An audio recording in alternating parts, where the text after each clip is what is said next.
Messenger படத்தோட விமர்சனம். மெசஞ்சர்னால் வேறு ஒன்றும் இல்லை, ஒரு ஃபோனில் வாட்ஸ்அப்பில் மெசேஜ் வருது, ஆனால் அந்த ஃபோனுக்கு உரியவங்க செத்து போயிடுறாங்க. அந்த ஃபோனை அவளுடைய தோழி தூக்கி வச்சிருக்கிறா. அப்போ அவள் தான் அனுப்புகிறா அப்படின்னு போலீஸ் ஸ்க்ரூட்டனைஸ் பண்ணுது. யாருக்கு வருது அப்படின்னா இந்த விபத்தில் இறந்து போன பெண் ஒன் சைடாக லவ் பண்ணால் அந்த பையனுக்கு வருது. அந்த பையன்தான் ஹீரோ. இந்த இறந்து போன பெண் ஏன் ஒன் சைடாக லவ் பண்ணுறா அப்படின்னா, இவளுக்கு கையில் அவங்க அப்பா வசதியான வீட்டு பெண், அந்த தோழி பிணம் புதைக்கிற தொழிலாளி. படத்தில் அவரை கூட வெட்டியான்னு சொல்கிறாங்க 1-2 இடத்துல. ஆனால் அந்த வார்த்தையை இப்போ யூஸ் பண்ணக்கூடாதுங்கனால நான் பிணம் புதைக்கும் தொழிலாளி கிராமத்தில் அவருடைய மகள் கயல், அவ கையில் தான் அந்த ஃபோன் இருக்குது, இறந்து போன ஆனந்தியோட ஃபோனு. அப்போ அவள் தான் அனுப்புகிறாருன்னு நம்ம லிவிங்ஸ்டன் தலைமையில் நம்ம ஸ்ரீராம் கார்த்திக்கு வேணுங்கிற போலீஸ் டீம், அது ஒரு நெருக்கமான உறவுக்காரர்கள். லிவிங்ஸ்டனோட அம்மா அவரை அங்கிள்லாம் என்னமோ கூப்பிடுது.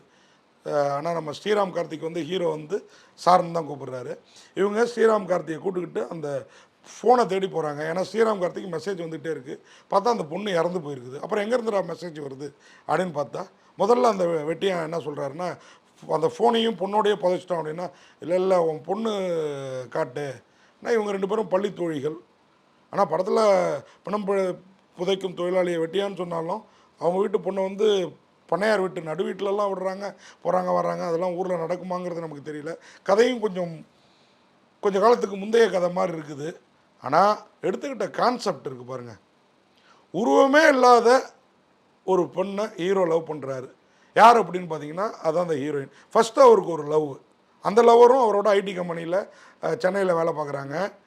ஒரு கட்டத்தில் அந்த காதல் பிரேக்கப் ஆகிடுது. இந்த பொண்ணு கிராமத்துலேருந்து ஃபேஸ்புக் மூலயமா பழகி, இன்ஸ்டா மூலயமா பழகி லவ் பண்ண ஆரம்பித்து தான் குலதெய்வமான ஐயனார்கிட்ட வேண்டிக்கிட்டதுனால தான் அவருடைய காதல் பிச்சுக்கிச்சு. இனி நமக்கு தான் ஃபோனில் அப்படி சந்தோஷமாக இருக்கும். தோழியோட ஒரு லாரி அடித்து தூக்க அந்த பெண் இறந்துடுறா.